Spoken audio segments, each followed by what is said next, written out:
I once watched this video by J.J. McCullough about a Canadian politics and government iceberg, and I thought I could do the same as a government teacher for U.S. politics and government. So here it is. Here's the U.S. politics and government iceberg. And just in case you're unfamiliar, what we're going to do is we're going to start with some of the most basic concepts about U.S. government and politics, and then we'll get to some more complex, nuanced ideas as we get further down. I will say this won't go into super in-depth political issues, mostly focusing on the structures of government. Tier 1.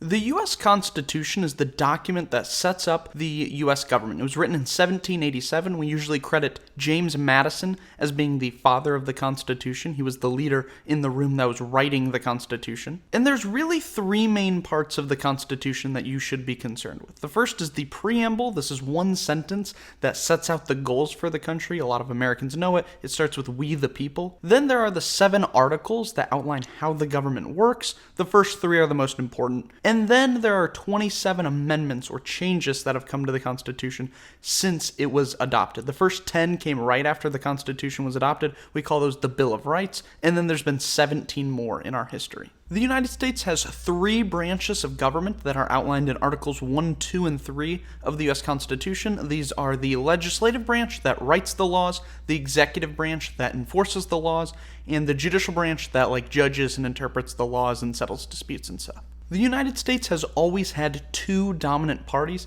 and since the 1850s, it has been basically the Democrats and the Republicans running the show. So the Democrats are the more left-wing party. They favor more government involvement in the economy, generally speaking, and they're a little bit more progressive on social issues. They use the symbol of a donkey, and they usually associate it with the color blue. And then you have the Republicans, who are the more right-wing party. They favor things like freer markets, and they're more socially traditional. They have a elephant as their symbol, and they usually use the color red. That being said, the parties are always changing in their beliefs, and especially right now, they've changed a lot over the last couple decades, so I don't want to say too much further about their individual ideas. The president is the most important person in the U.S. government. They are the head of the executive branch, so they get to do things like carrying out the laws, they get to run the military, they get to issue special laws called executive orders, and they also get to appoint a bunch of really important people. It's important to note that the president's power has been increasing a lot over the course of U.S. history. So at the beginning of the country, the president didn't have nearly as much power as they do today, both because they've taken power and because Congress has given the president more power. The United States has a bicameral legislature. What that means is that our legislative branch has 2 chambers. We call our legislative branch Congress collectively, and then there's 2 parts, the House of Representatives and the Senate. The House of Representatives has 435 members. This isn't in the Constitution. It just has been that way for about 100 years. The number of representatives each state gets is determined by its population, so small states get 1 or 2, and then a big state like California gets 50. Each member of the House of Representatives is elected to a 2-year term, and so they're all up for re-election every 2 years, and they were designed to represent the people. The Senate has 100 members. There's 2 per state, and then there's 50 states, so that gets you to 100. Senators serve 6-year terms, and so they're not all elected every 6 years. What happens is every 2 years, 1/3 of them are re-elected. And the Senate was built to represent the interests of the states. They actually used to not get elected at all by the people. They were chosen by their state legislatures, but that was changed with one of those amendments we talked about. Political scientists will talk about how the House of Representatives is the United States lower house and the Senate is the United States upper house. Tier 2. The U.S. Supreme Court is the highest court in the United States. They have 9 justices. Those justices are appointed by the president and then approved by the Senate. They get to serve for life. Technically, the Constitution says they get to serve during good behavior, but that's basically been interpreted to mean for life. I have the Supreme Court in Tier 2 because I think they're the least understood branch in public life. If I pulled somebody off the street and asked them some pretty basic questions about the Supreme Court, I imagine they would not be able to answer them. The United States has a system of checks and balances. What this refers to is the different ways that branches and levels of government interact with each other to limit any one branch or any one level of government having too much power concentrated within them. This is because the founders of our country feared having a king. There's this famous quote from James Madison where he says, "Ambition must be made to counteract ambition," basically referring to the fact that no one branch will be able to take all the power because there will be ambitious people in all of the branches trying to take each other's power. Federalism refers to the balance of power between state and national governments. So some powers are with our national, or sometimes called the federal government. These would be things like military and foreign affairs. Some powers are with the states. These would be things like education or running elections. And then there are some powers we call concurrent powers that both the states and the national government get to do. Those would be things like taxes. The Electoral College is the group that selects the president. This is too complicated to go through all the nuances here in this video, but to give you the basics, the president is elected in votes by state. So each state votes, and then the state gets a certain number of electoral votes that are allotted to them, and then whoever wins that state is who gets that state's electoral votes. So for example, my state of Indiana has 11 electoral votes, and so when Donald Trump won the state of Indiana, he got all 11 electors. The number of electors in each state is determined by the number of senators plus the number of representatives. So every state has 2 senators, and then if your state has 1 representative, you get 3 electoral votes. And if your state has 50 representatives, then you'd get 52 electoral votes. There are 538 total electors, and you need 270 of them to win the election. The Electoral College is among the most controversial parts of our government because they make it so that somebody who gets fewer votes for president can win the presidential election. This has happened a handful of times in U.S. history. I included this because I get asked this in every single class I teach. GOP is a common acronym for the Republican Party. It stands for Grand Old Party. There's not really an equivalent for the Democrats. Usually the media will just refer to the GOP and the Dems. Tier 3. The president's cabinet is made up of 15 members, most of whom take the title of secretary. So you have a cabinet department called like the Department of Defense, and then you have a Secretary of Defense who runs that cabinet department. These individuals not only run their departments, but also advise the president on these issues, and they're some of the most high-ranking officials in the United States government. Because these jobs are so important, not only do you have to be chosen by the president to hold these offices, but you also have to be approved by the Senate. Originally, there were only 4 members of the president's cabinet. That was the Secretary of State, the Secretary of the Treasury, the Secretary of War, which we changed to the Secretary of Defense, and the Attorney General. Over U.S. history, we have added 11 offices to the president's cabinet, but those original 4 are still widely regarded to be among the most important officials. Primary elections are the method used to nominate candidates for an office in the United States. So before the general election can happen, the primary elections will happen where the parties nominate their candidates for every office from president all the way down to city council. This system of nominating candidates for office is actually a lot more open and democratic than a lot of other countries' nominating procedures. In a lot of other countries, there's other parties that hold a little bit of power. This isn't really the case in the United States. Basically, every seat is held by the Democrats and the Republicans. There's really only 2 other parties you would be expected to be aware of if you're talking about U.S. politics. That would be the Libertarian Party and the Green Party. The Libertarian Party is a right-wing party that wants to do things like decrease the size and scope of government. Their most notable member would have been Gary Johnson, who was their nominee in 2012 and 2016 for president.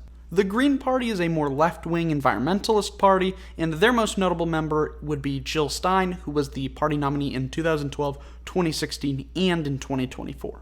To the extent that these parties are notable in public conversation would be just the fact that they get accused of taking votes either from the Republicans or from the Democrats. There are other courts in the United States other than the Supreme Court. These are called the federal courts. The first set of them is called the U.S. District Courts, and they deal with most decisions. This is called original jurisdiction. If you don't like the decision in the district courts, you can appeal this decision to the appellate courts. And if you don't like the appellate court's decision, then you can appeal it to the U.S. Supreme Court.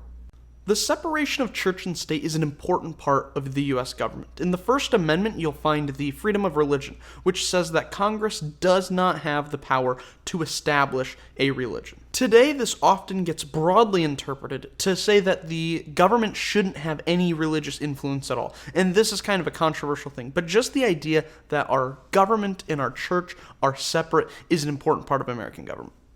Tier 4. The filibuster is a pretty unique power that exists in the United States Senate. So the idea here is that senators have the opportunity to speak on bills. And if there's a bill that you don't like, you can get up and start speaking on the bill, start talking, and then just never stop talking. And then the bill can't move forward and the bill can't pass. It's kind of a weird loophole in the rules that the filibuster even exists at all. You can have a cloture vote, which forces the filibuster to end, but that requires 60 votes, not just 50. So if you have at least 40 seats, but not quite 50, you can still sometimes stop a bill from passing. The filibuster is a pretty controversial rule, and a lot of people these days don't think it should exist at all. The longest filibusters in history have been pretty impressive feats in verbal stamina. There have been a couple that were around a day long, and then recently there was a filibuster-like event done by Cory Booker, which technically wasn't a filibuster, but he spoke for like 25 hours, which is crazy. Impeachment refers to the process of charging an elected official, usually the president, with a crime and then removing them from office. This is a two-step process. So the first step is the impeachment part, where you need a majority of the House of Representatives. If you get that, then to remove somebody from office, you need 2/3 of the Senate to vote to remove them after a trial. So far in U.S. history, 3 presidents have been impeached. That would be Andrew Johnson, Bill Clinton, and Donald Trump, but none of them actually got removed from office. Technically, other people who are elected in the federal government can be impeached and removed from office. This doesn't usually happen to a high level, but it has a few times in history with like lower court judges and stuff. Gerrymandering refers to the process of drawing districts for the House of Representatives to benefit your political party. So in the United States, as we said, states run the elections, and so states get to draw their House of Representatives districts, and you can draw them in a certain way that will benefit your party or hurt the other party. And a lot of states do this, both parties do this. The Republicans tend to get accused of it a little bit more, but neither side is innocent in this one. Gerrymandering is a controversial and complicated topic, and there's really not an easy solution to it in the United States because of our federal system. Presidential primaries refers to the process of the two political parties nominating candidates for president. For most offices, their primary just happens whenever their state decides to have their primary, but because presidential candidates are running in every state, they have to go state by state and compete in a bunch of primary elections in each state, and there's no rule that they all have their primary elections on the same day, so they don't. This creates this weird horse race system where you're trying to get ahead in delegates, which is what they're trying to accumulate. It's kind of complicated, and we didn't actually have a very competitive one in 2024, but we will probably have some competitive ones in 2028, and they'll be really interesting to watch. It's a little bit sports-like, if you will. The bureaucracy refers to the large group of people that help the president run the government. This includes a whole bunch of agencies like NASA, which deals with space stuff, the EPA, which deals with environmental regulations, the CIA, which is like our spy network, and tons of other groups and agencies and stuff. Over the last handful of decades, the bureaucracy has been gaining more and more power, and this is becoming a more and more controversial part of our government. Tier 5. Because of the Electoral College, the presidential election ends up coming down to a few key important states we call swing states. Sometimes we use other terms like purple states, battleground states, toss-ups. They all mean the same thing. For example, in 2024, the main swing states were Arizona, Nevada, Michigan, Pennsylvania, Wisconsin, Georgia, and North Carolina. That doesn't mean those will be the same 7 swing states in 2028, and those certainly weren't all the targeted swing states in 2020. So swing states change slightly over time, but those were the main ones in 2024. Voter turnout is pretty widely acknowledged to be a problem in the United States. We don't have a very high percentage of people who are able to vote voting. The United States usually sits in like the 60% range for presidential elections, and then for midterm elections, it's usually much lower, sometimes even as low as 40%. Some states also have their local elections on odd years, like my state, Indiana, and in those elections, way fewer people turn out to vote. You're talking like 20% of people in some cities turning out to vote for their election. There are 4 congressional caucuses or conferences that really make up who makes decisions in Congress. So there's the House Republican Conference, the House Democratic Caucus, the Senate Republican Conference, and the Senate Democratic Caucus. And at these internal meetings for each conference or caucus, this is where most of the major decisions and debates are held. And they're mostly held in private, and then there's some message that they want to portray once the media comes in. Leadership in Congress is kind of complicated. I'll go through some highlights, but there's a lot more to it than this. So in the House of Representatives, the presiding officer, the person holding the gavel, and the most important member who's actually making the decisions are both the Speaker of the House. And then there is a majority leader and a minority leader and a couple other people that are important, but really the Speaker of the House is the one you're concerned with. In the Senate, technically the presiding officer is the vice president, but usually these duties are fulfilled by a special office called the President pro tempore, which means president for a time in Latin. However, this person isn't actually pulling the strings in the Senate. That's the Senate Majority Leader. And then again, there is a Senate Minority Leader and a couple other people who are important, but those are the main folks involved, the Speaker and the Senate Majority Leader. Earlier when we talked about the presidential primary process, we talked about how the election goes state by state and each state has their election on a different day. This gives more power to the states that have their elections earlier, and the first election is held in Iowa. It's called the Iowa Caucus. Not to get too much into the nitty-gritty about what the Iowa Caucus means, this gives Iowa, which is a relatively insignificant state in the Midwest, outsized power and gives them a lot of control over who becomes president. Tier 6.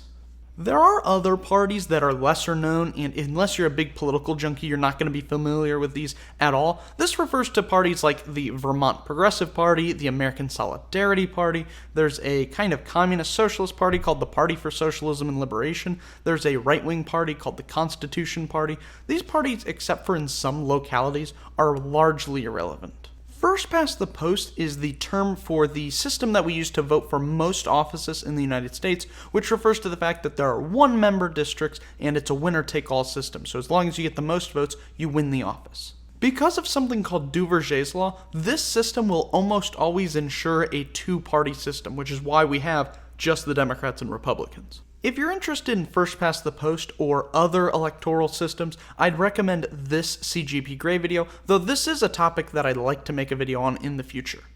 Robert Bourke was a judge who was appointed to the Supreme Court by Ronald Reagan in the 1980s, but he ended up getting denied by the United States Senate for reasons relating to his previous political beliefs. People thought he was a racist bigot because of opinions he had said in the 1960s and 70s. This had never happened before in U.S. history. For most of U.S. history, the Senate was just making sure that the Supreme Court appointments weren't like unqualified or alcoholics or anything. This situation has led to most Supreme Court appointments being politicized, and Bourke refers to if a Supreme Court justice is denied access to the court for political reasons.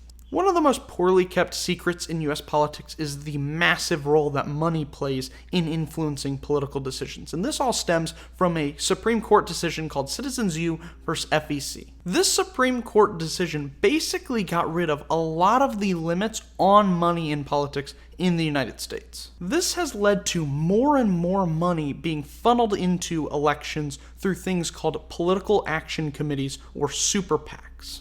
I think political dynasties play a larger role in politics than we often realize. There's a few that you should be familiar with, like the Kennedys and the Bushes, and even the Bidens were shaping up like they might become a political dynasty before Beau Biden passed away. But political dynasties play a way bigger role at state and local levels. At the state and local level, just recognizing somebody's name can be a huge factor in whether or not people vote for them. One of the craziest examples of this that I'm familiar with is there's a Michigan House of Representatives district that has been represented by the same family for literally like 100 years. Well, there you have it. There is my U.S. politics iceberg. I know this focused a lot on government topics, and it might be interesting to do one in the future focusing on more political issues. Let me know what I should have included in the comments below. Thanks for watching. Please like and subscribe.